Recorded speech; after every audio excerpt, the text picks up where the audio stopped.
Hello everybody, this is Adrian and welcome to this new episode. Welcome to the first video of 2018. So it started when my friend Bo asked me to do this for an upcoming song and they needed like a cover, right, for the album or the song itself. They wanted this kind of UFO. It's almost landing, but it's not on the ground level yet. Yeah, so we both agreed on purple colors, and I thought about some color accents. I'm gonna show you how I got started with this, because I started to obviously look for some references and stuff like that, but I didn't really know what I was aiming for. You know, sometimes I have the idea pretty clear in my mind. That's how I started to lay down some sketches. You know, by doing this, you kind of start to see it on a different way from another perspective. I started like just recording it for myself, and then I thought this could be useful for some other people, you know. So that's how I came to this idea of sharing my experience with you guys.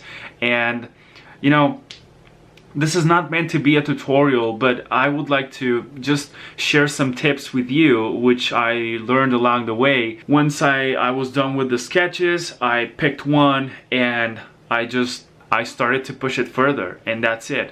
I came up with this idea of this centered composition, and I thought it was going to be pretty cool for a song cover. So I picked it up and I expanded it, I made it full size.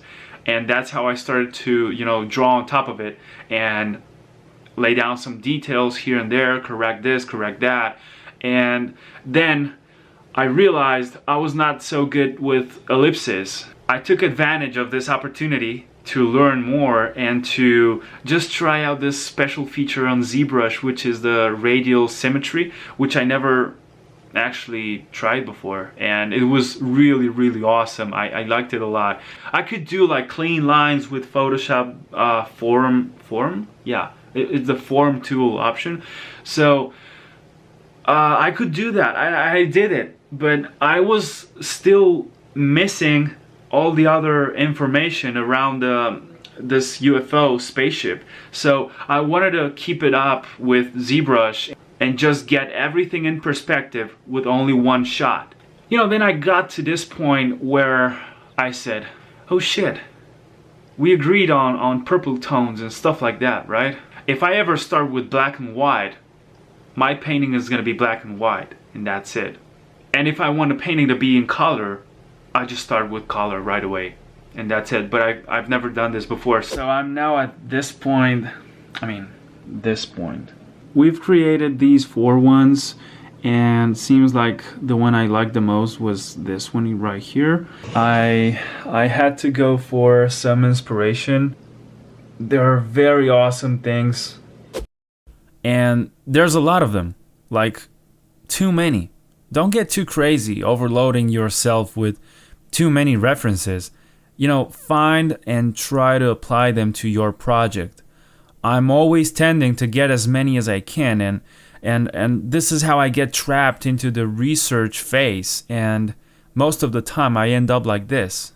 See, this is the point where I don't feel confident anymore, and I feel like this is a complete disaster and it's not gonna go well. So I feel like these rocks are not really being like rocks at all. So I don't know, maybe I'm jumping into detail too early, or I don't know, but I feel like I'm gonna switch to my visual library folder. I'm gonna go for Gumroad. I need rocks. Red Canyon could be good. There we go. So this is where I start stretching and setting up every texture image to fit my creation. Now, toning down the levels helps me blend it much better with the surroundings.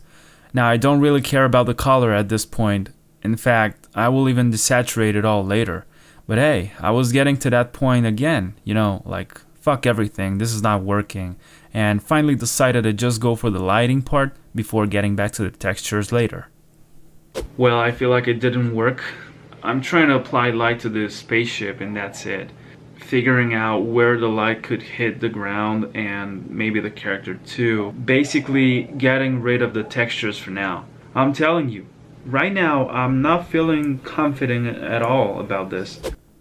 I think this must be like some sort of cycle. You know, it seems to be like this thing you gotta go through when creating something. I love what I do, but it's not always about sunshine and rainbows. You know, sometimes I have to face this ugly stage where I feel like it's not gonna work and I should probably start again, but that would be so easy. So instead, I focus on it and I take it as a challenge. You can see me trying to avoid the major problems in the scene, focusing on details and so on. I even tried to draw like a bike next to the character, you know, looking for that extra storytelling asset, but nah. So I was I was looking around to see what will get my attention next, and the lighting seemed to attract me pretty much. So I tried to figure out how to make it look better. Now, shuffling through my Cloud Ultra special brushes, like magical brushes, right, didn't seem to work, so I picked a random one and it got the job done pretty fast. I was using color dodge blending mode on the brush, not on the layer, so every stroke would stack up, burning the lights in some specific areas.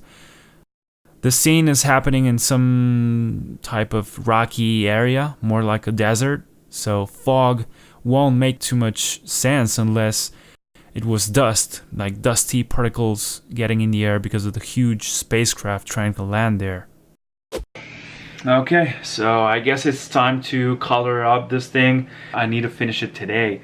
So yeah, what I'm gonna do now is I'm gonna apply gradient maps. I'm not experienced with this. It's gonna be one of the first times I'm using it. So wish me luck and let's do it. I don't feel uncomfortable anymore about it. Like I felt really discouraged last day when I was like getting at this point where I didn't like the painting anymore because I was feeling like it's not coming up like I was expecting. Yeah, always expecting, right? What if it doesn't happen? Well, I guess if it matters a lot when you're truly tired, and having some decent rest makes a difference. Now, gradient maps are something I only used a few times before, and I always ended up canceling before messing around with it. There's a very good video about it from Marc Brunet, and I will drop the link in the description. I should have watched it before jumping into it like this myself, but I actually liked the ending result, although I feel like I didn't have as much control as I would like over it.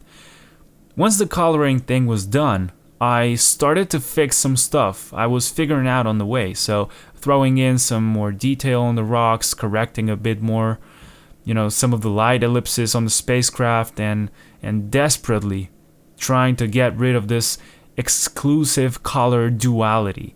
So I try to add some blues here and there and even some subtle oranges, which ended up as a pink tone due to the blending mode I was using. But yeah, this is pretty much it. I used the mixer brush tool to liquefy those dusty particles and added some post-processing effects to finish it off.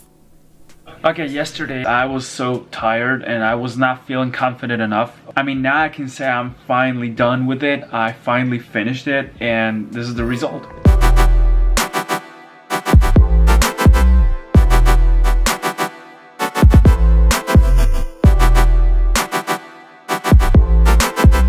Well, so this was it, guys. I hope you liked it. I hope you learned something. I really enjoy doing these things and sharing them with you guys. So maybe I can make like a series of something. Like I'm actually working on a personal project with a friend, and I'll be showing you more soon because I'm dying on my inside to share with you guys everything I'm working on. Thank you so much for your support. I really appreciate it. Hope to see you next time. But until then, stay creative, stay productive.